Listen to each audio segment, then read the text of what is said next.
मैं बिल्कुल सरल भाषा में आपको इकोसिस्टम के बारे में बताऊंगा, जिसको नहीं मालूम है तो भी वो समझ जाएगा, है ना। और इसको जानना बहुत जरूरी है, ठीक है। क्या है इकोसिस्टम या पारिस्थितिकी तंत्र, क्या है, किसको कहते हैं? चलिए अब भूल जाइए, पारिस्थितिकी तंत्र को भी भूल जाइए, इकोसिस्टम को भी भूल जाइए। मैं आपको बिल्कुल सरल भाषा में बताता हूँ कि ये पूरी पृथ्वी पर जितने भी जीवन चलते हैं, चाहे वो वनस्पतियों के हो यानी पेड़ पौधों के हो या प्राणियों के, तो किसकी मदद से चलते हैं, किसके सहयोग से चलते हैं या किसके संगठन से चलते हैं? किसके सहयोग से चलते हैं? दूसरा घटक कौन है उसका? बोलो बोलो।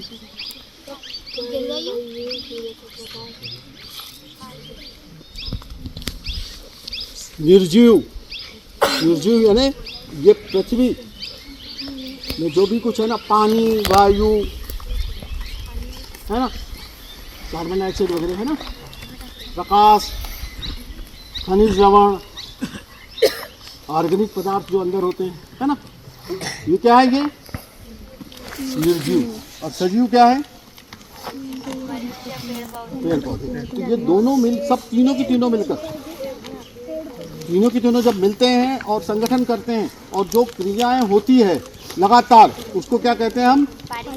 बस वो छोटा सा मामला है ना, पारिस्थितिकी तंत्र। यानी निर्जीव और सजीव जो मिलते हैं और जो क्रियाएं करते चलती, सरल भाषा में बता रहा हूँ मैं, तो ये हो गया क्या? पारिस्थितिकी तंत्र, ठीक है ना। अब इसके जो मुख्य घटक कौन कौन से हैं? एक सजीव हुआ और एक कंपोनेंट बोलते हैं, सजीव और निर्जीव।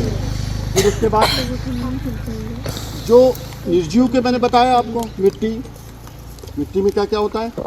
पानी भी है, खनिज लवण भी है, ऑर्गेनिक पदार्थ भी है, और उसके अलावा वायु में प्रकाश भी है, और सब, ठीक है ना। उसमें क्लोरोफिल आता है, तो वो तो जैविक में आएगा, है ना, जीवित में।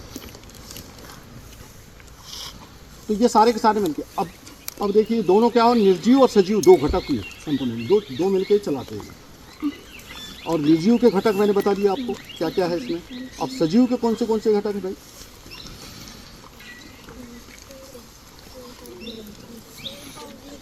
सबसे पहले तो आएंगे हमारे उप घटक जो है, कौन आएगा? सब हमारे ये वनस्पतियाँ हैं, नहीं, पेड़ पौधे और घास, है ना। तो ये क्या करते हैं? अब थोड़ा और अच्छे से ध्यान दे दो आप। पेड़ पौधे और ये घास क्या करते हैं? ये भोजन बनाते हैं, है ना। और ये भोजन को कौन खाता है? बहुत जल्दी बताऊंगा मैं। कौन खाता है? शाकाहारी। शाकाहारी मतलब जैसे जंगली जानवर हुआ या गाय भैंस वगैरह सब खाते हैं, है ना। तो इनको कौन खाता है? मांसाहारी। और इनको भी और कौन खाता है? छोटे मांसाहारी को बड़े मांसाहारी खाता, ठीक है ना। तो ये चला। अब यहाँ जंगल में, अगर जंगल की बात करें तो सबसे बड़ा मांसाहारी कौन है यहाँ पर? बाघ, है ना। तो बाघ सबसे ऊपर गया टॉप पे। इसको क्या कहेंगे हम? खाद्य श्रृंखला, है ना, खाद्य श्रृंखला। अब सब मर गए,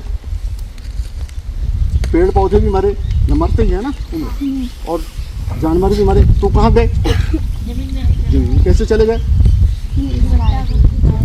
अरे गाड़ा नहीं भाई, कहाँ? उनको गाड़ने कौन जाता? क्या लकड़ी पड़ी है और गाड़ने जाएगा उसको कोई? या कोई छोटी छिपकली पड़ी तो उसको गाड़ने जाएगा क्या? फिर बताना अच्छे से बता कैसे हो, क्या होता है? कोई और बताएगा? मिट्टी में कैसे जाते हो? कैसे मिलते हैं मिट्टी में? गल जाते कीड़े लगने से गल जाते। गलते कैसे? कीड़े तो अलग चीज है ना। कीड़े खाते हैं उनको। कीड़े नहीं बोलते हैं उसको, जो सूक्ष्म जीव होते हैं ना, बैक्टीरिया और फंजाई, वो सड़ाते हैं उसको, ठीक है ना। तो कौन सड़ाता है इसको? बिल्कुल बात नहीं हो ना, ध्यान से सुनेंगे आप लोग। इसको क्या कहते हैं? डीकम्पोजर। अब घटक जो ये क्या करते हैं? ये अब घटक हम, अब देखिए इधर सुनना बेटे, अगर हमारे पृथ्वी पर अब घटक नहीं होंगे, सड़ाने वाले नहीं होंगे, तो हमारा जीवन बिल्कुल भी नहीं चलेगा। कभी सोचा है क्या? बैक्टीरिया फंजाई वगैरह जो होते हैं ना, ये सड़ाते हैं, है ना। किसको सड़ाते हैं? अच्छा दीमक भी, दीमक तो सड़ाती तो नहीं है, वो तो खाती है। किसको खाती है? जो सूखे जो पत्ते हैं इनको खाती है वो, है ना। सड़ते भी हैं पत्ते, लकड़ी को खाती है और उसको विस्ता के साथ में वो निकालती है, तो वो भी मतलब मिट्टी बनाती है, हुमस बनाती है, ठीक है। तो अगर मान लीजिए जैसे यहाँ जंगल में अगर मान लो सड़ाने वाले बैक्टीरिया फंजाई अगर नहीं हुए तो क्या होगा? यहाँ पर अंबार लग जाएगा, चलना फिरना मुश्किल हो जाएगा, सब पत्तियाँ डालियाँ रहेंगी, मरे हुए रहेंगे, सब पूरी बीमारी फैलेगी। तो कुल मिला के क्या है कि ये इसका डिकम्पोजर का होना, मतलब सब चीज़ का पूरे, मतलब जितने भी जो बता रहा हूँ मैं, इनका सबका होना जरूरी है, ठीक है।